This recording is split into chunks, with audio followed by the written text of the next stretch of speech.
بسم الله الرحمن الرحیم. دا د یو قاضي د ذهانت باره کې یو واقعه ده.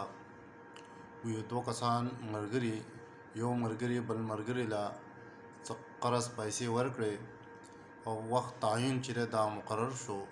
په مقرره وخت باندې یو ملګري د بل ملګري نه د پیسو تقاضا وکړه، خو هغه ملګري ورته د پیسو ورکولو انکار وکړو او دا ورته هم وویل چې تا ماله پیسې چې دا نه دي راکړې.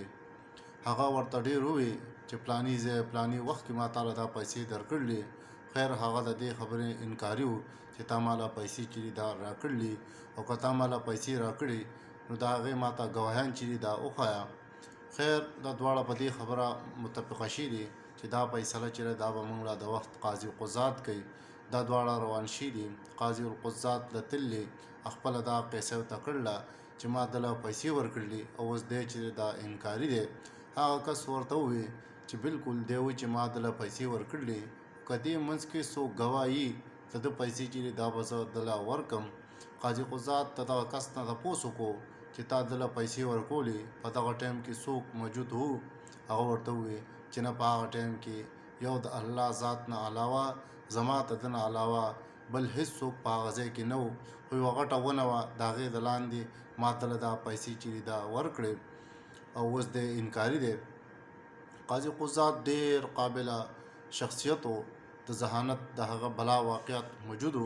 نو هغه ولګېد دغه کس ته وویل چې تا پلاني ونې لاندې ورشه او زه هم کس درلېږم، زه د هغه ځای په خپله یا په خپل په کس باندې د هغه ځای معاینه چې دا کومه، د هغې نه بعد چې دا فیصله چې دا به بیا زه کومه.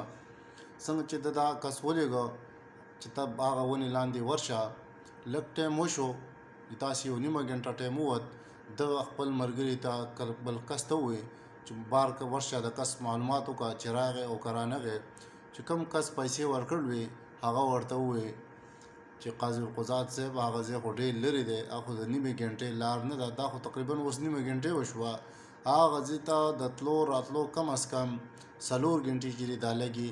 قاضي القضات ولګېد، هغه ته اتکړۍ واچولې، هغه ته ووایي چې ته اصل مجرم یې، تا د هغه نه پیسې اخیستې دي او اوس په پیسو باندې چې دا انکاري. امید لرم دا ویډیو به د نورو ویډیوګانو په شان ستاسو خوښه شوي.